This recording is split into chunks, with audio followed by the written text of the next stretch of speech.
Ese es el segundo punto de análisis que quiero tocar con usted en este primer bloque del programa, porque me parece muy importante que nuestros televidentes en el continente americano también entiendan cómo quedó la posición, en qué condiciones quedó la posición. Existe la percepción de que prácticamente hay una división.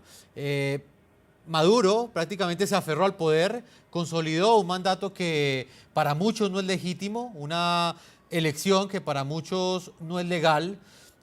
Y por el otro lado, la oposición pues terminó con uno de sus principales líderes encarcelado y otra de sus principales líderes, que es María Corina Machado, destituida por la justicia chavista del Parlamento como diputada de la Asamblea de Venezuela. ¿Cómo quedó la oposición, a juicio suyo, señor Juan Carlos? Sí, bueno, de una manera muy ágil el gobierno en su momento planteó lo que llamaba un diálogo, en el cual un sector de la oposición cayó en esa trampa.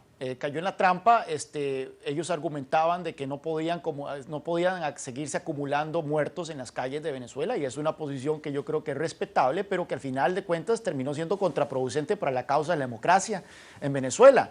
Por un lado, el sector que abogaba por continuar en la calle, cuya posición es de que las vías institucionales en Venezuela están cerradas, no hay una manera institucional para llamar al orden a un gobierno que se ha salido de la ley, que se ha salido de la Constitución.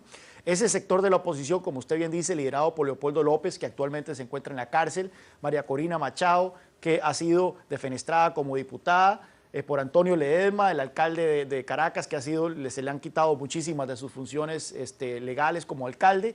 En fin, esa posición creo que el tiempo les dará la razón. Por otro lado, está el sector de la oposición que se sentó supuestamente a negociar cuando nunca hubo una negociación, cuando el gobierno nunca ofreció ni siquiera un perdón a los presos políticos, nunca ofreció acabar con la violencia, nunca ofreció ningún tipo de ofrecimiento legítimo, ofrecimiento que diera pie a haber una buena voluntad por parte de las autoridades. Ese sector de la oposición ha quedado muy desacreditado ante los ojos de propios extraños, y en este momento ambos sectores de la oposición no se pueden ver a las caras.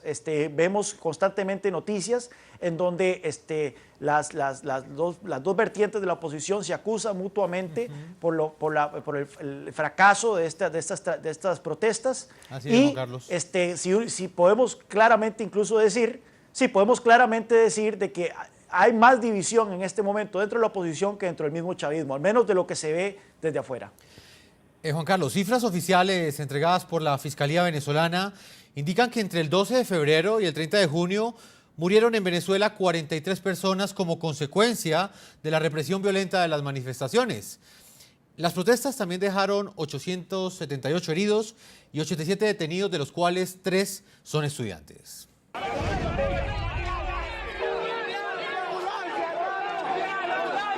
Uno de los casos que marcó el inicio de estos 6 meses de movilizaciones estudiantiles en Venezuela es el de Basil Alejandro da Costa, quien recibió un disparo en la cabeza durante las protestas del 12 de febrero en Caracas. Su cuerpo fue trasladado por varios estudiantes, entre ellos Roberto Redman, quien también murió horas después en el municipio de Chacao, al parecer a manos de grupos de motorizados.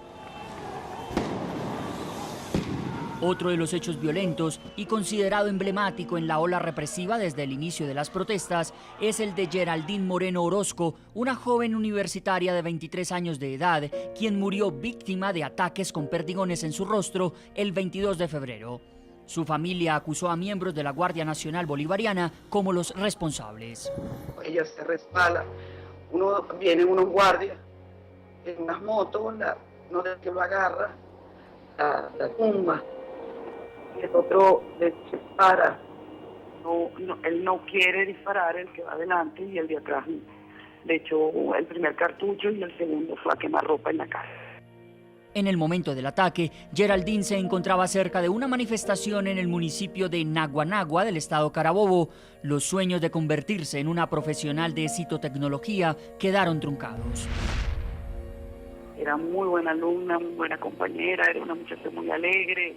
Jugaba fútbol, pertenecía al equipo de fútbol de mesa de Arturo Michelena y estaba entrenando para el equipo de Carabobo. El pasado 25 de julio, la Fiscalía acusó a un sargento de la Guardia Nacional Bolivariana como presunto responsable de la muerte de la estudiante. Según los investigadores del caso, el uniformado cometió el homicidio con alevosía. La audiencia preliminar contra el acusado fue suspendida la semana pasada, al parecer porque ningún abogado quería asumir su defensa. Entre tanto, la familia de Geraldine sigue confiando en que se hará justicia. Según datos recientes de la Fiscalía venezolana, 69 personas permanecen en prisión por los incidentes violentos relacionados con las protestas, entre ellas 15 efectivos de la fuerza pública y 3 estudiantes. No obstante, el Foro Penal venezolano registra que son 29 los estudiantes que permanecen bajo arresto. El balance oficial es de 43 muertos desde el inicio de las movilizaciones y una cifra superior a los 800 heridos. En el programa La Noche hablan los protagonistas de la noticia. Yo quiero saludar muy especialmente a esta hora en Carabobo, Venezuela, a Rosa Orozco. Ella es la mamá de Geraldine Moreno. Ahí escuchaban ustedes el informe hecho por nuestro periodista Adrián. Él ha contextualizado este caso que conmocionó no solamente a Venezuela, sino también conmocionó al mundo. El caso de Geraldine Moreno, una niña, una mujer de tan solo 23 años que murió como consecuencia de un perdigón, de una represión violenta ejecutada por parte de las Fuerzas Armadas del régimen venezolano. Señora Rosa, bienvenida al programa La Noche de NTN 24. La saludo nuevamente. Hola, buenas noches. Bueno, debo decirlo, en el momento en el que estábamos viendo esa nota, usted estaba llorando. Sí. Quiero saber, en este momento, 6 meses después, ¿qué alberga su corazón? ¿Existe en este momento rencor por todo lo que sucedió y todas las circunstancias en las que prácticamente fue asesinada su hija como consecuencia pues, de una represión violenta de las protestas? Mira, yo lo que siento es una gran tristeza. Yo lo que siento es un hueco en el alma. Primero porque mi país se está yendo por un hueco. Y segundo porque no es posible que los guardias nacionales que estén implicados en todo esto son muchachos, tengan 22, 23, 24 años. Tienen 15 años este régimen y en esos 15 años lo único que han enseñado a la Guardia Nacional o al Ejército venezolano, su ideología es de destruir al pueblo que no esté de acuerdo con él ni que piensen igual que él. Y eso da mucha tristeza.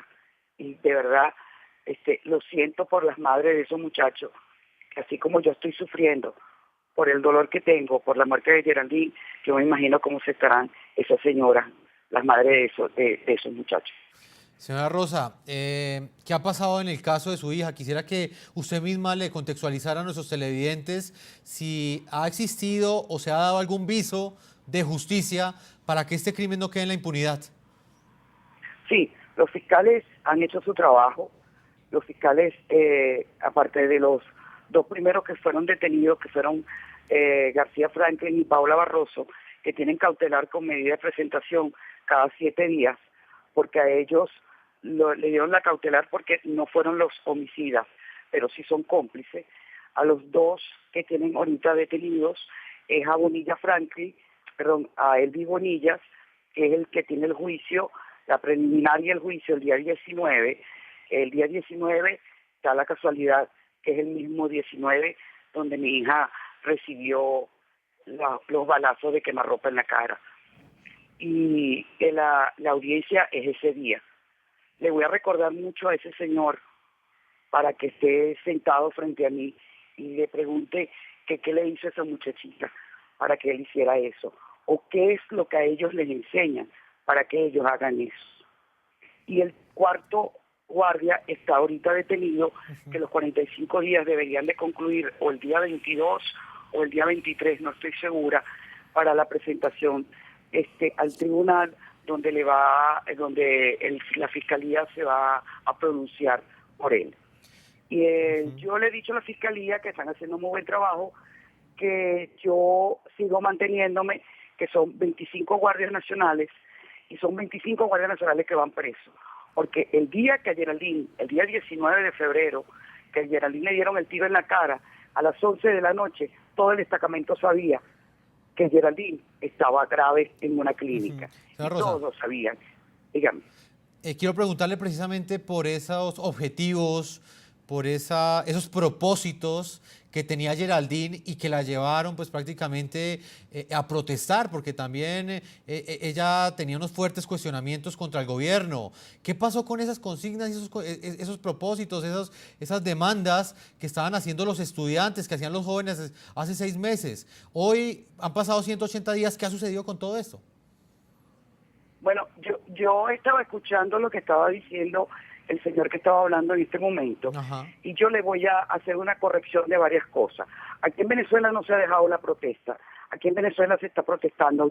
Ayer se protestó en Puerto Ordaz, en Barquisimeto, en el estado Carabobo. Se está haciendo protestas a todo nivel nacional. Las protestas no han acabado. Aquí sigue igual la misma protesta. Aquí sigue en la misma escasez. Aquí no tenemos luz, no tenemos agua. No encontramos nada de alimentos en la calle, no se consiguen medicinas, aquí en Venezuela no se consigue absolutamente nada. Tanto es así que tenemos problemas hasta con usted pagar servicios, porque cada vez que usted va a pagar un servicio, o no tenemos papel, o no pueden hacernos ninguno de los pagos correspondientes para poder pagar las cosas. Así que creo que está un poquito equivocado. Debería pasarse por aquí, por Venezuela, para que viera eso. Y en el caso de la parte de Nicolás Maduro, sí está debilitado, porque ese señor vive todo el día pensando qué es lo que va a hacer la oposición, o qué van a hacer el pueblo de Venezuela, los ciudadanos. Porque yo le digo algo, así como como el pueblo monta a un presidente, un pueblo puede bajar a un presidente también. De alguna manera Ajá. constitucional y por reelecciones también puede ser. Claro, Rosa, permítame, voy con Juan Carlos Hidalgo, analista de políticas públicas para América Latina del Cato Institute. Juan Carlos, ¿usted cree que en este caso que estamos contextualizando, estamos hablando con una de las protagonistas de las noticias, quisimos darle rostro a esta situación 6 meses después con la mamá de Geraldine? ¿Usted cree que esta mamá obtendrá justicia en Venezuela? No, primero yo quiero aclarar de que en ningún momento estoy diciendo que la situación ha mejorado en Venezuela. Yo estuve en Venezuela precisamente ahora en abril pasado y visité los campamentos de estudiantes en Plaza Altamira, al frente del edificio de las Naciones Unidas.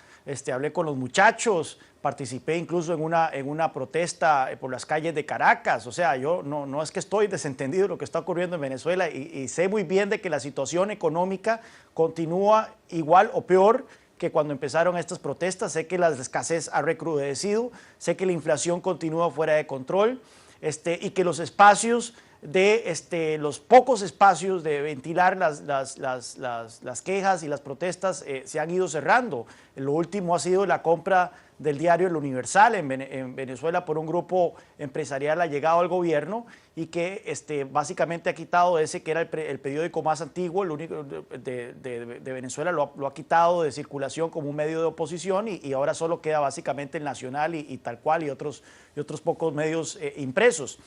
Así que no es que esté diciendo que la situación haya mejorado de manera económica, todo lo contrario.